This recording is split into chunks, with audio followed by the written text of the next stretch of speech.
Phone tapping కేసులో తిరుపతన్నకు సుప్రీంకోర్టులో relief దక్కింది. షరతులతో కూడినటువంటి బెయిల్ మంజూరు చేసింది సుప్రీంకోర్టు. ఫోన్ ట్యాపింగ్ కేసులో 10 నెలలుగా జైల్లో ఉన్నారు అడిషనల్ ఎస్పీ తిరుపతన్న. తిరుపతన్నకు బెయిల్ మంజూరు చేసింది న్యాయస్థానం. ఫోన్ ట్యాపింగ్ వ్యవహారంలో తిరుపతన్న పాత్రపై దర్యాప్తుకు 4 నెలల సమయం పడుతుందని రాష్ట్ర ప్రభుత్వం తరపు న్యాయవాది సిద్ధార్థ్ లూత్రా కోర్టుకు తెలిపారు.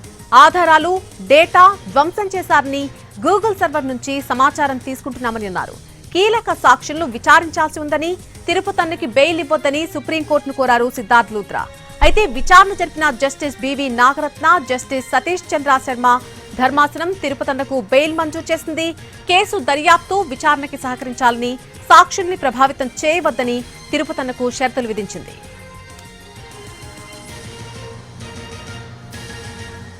ఫోన్ ట్యాపింగ్ కేసులో తిరుపతన్నకు సుప్రీంకోర్టులో ఊరట దక్కింది. షరతులతో కూడినటువంటి బెయిల్ మంజూరు చేసింది సుప్రీంకోర్టు. ఇదే అంశానికి సంబంధించి పూర్తి అప్డేట్ మా ప్రతినిధి రాజు అందిస్తారు ఢిల్లీ నుంచి. రాజు, నళిని, తెలంగాణలో ఒక కీలకమైనటువంటి సంచలనమైనటువంటి కేసుగా భావిస్తున్న ఫోన్ ట్యాపింగ్ కేసులో తొలి బెయిల్ వచ్చిందని చెప్పుకోవచ్చు. ఇందులో ఉన్నటువంటి నిందితులు ఇప్పటికే పలువురు జైల్లో ఉన్నారు.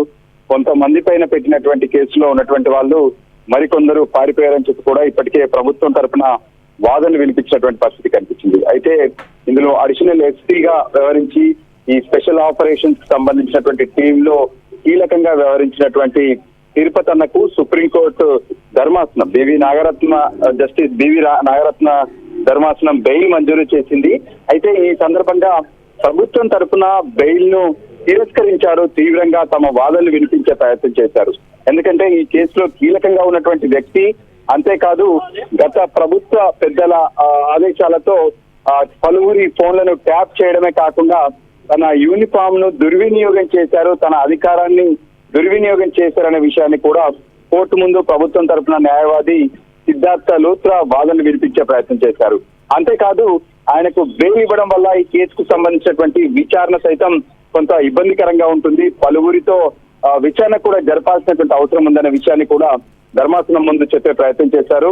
సో ఫైనల్ గా ఇరువైపులా వాదనలు విన్నటువంటి సుప్రీంకోర్టు ధర్మాసనం తిరుపతన్నకు షరతులతో కూడినటువంటి బెయిల్ ను మంజూరు చేశారు. అయితే ఈ కేసుకు సంబంధించి ఎవరైతే ఇప్పటి వరకు సాక్షులుగా ఉన్నారో వాళ్ళెవరిని కూడా కలిసే ప్రయత్నం చేయొద్దు, తర్వాత ఈ కేసు విచారణ పైన ప్రభావం చూపించే ప్రయత్నం కూడా చేయొద్దని చెప్పారు. అయితే తిరుపతన్నకు సంబంధించినటువంటి పాస్పోర్ట్ ను హ్యాండ్ ఓవర్ చేయాలనేటువంటి ఆదేశాలు కూడా ఇవ్వాలని చెప్పి ప్రభుత్వం తరఫున వాదనలు వినిపించారు. అయితే తదుపరి ఎటువంటి కండిషన్స్ కావాలన్నా ట్రయల్ కోర్టు దానికి సంబంధించినటువంటి నిర్ణయం తీసుకుంటుంది అనే విషయాన్ని కూడా సుప్రీంకోర్టు ధర్మాసనం స్పష్టం చేసింది. అయితే ఈ సందర్భంగా కొన్ని విషయాలను కీలకంగా కోర్టు ముందు ప్రభుత్వం తరఫున వాదనలు వినిపించారు. ఏవైతే ఇప్పటి వరకు అంటే ఈ ఆధారాలు ఏవైతే ఉన్నాయో వాటన్నిటిని కూడా ధ్వంసం చేసే సమయంలో ఏదైతే ప్రభుత్వానికి సంబంధించినటువంటి ఎక్విప్మెంట్ ని కూడా ధ్వంసం చేశారు. వీటన్నిటిని పరిగణలోకి తీసుకోవాలనే విషయాన్ని చెప్పారు. అయితే గత సర్వీస్ మొత్తం కూడా ఏ రోజు కూడా తిరుపతన్న పైన ఎటువంటి రిమార్క్స్ అనేటివి లేవు, ఎటువంటి ఆరోపణలు లేవు.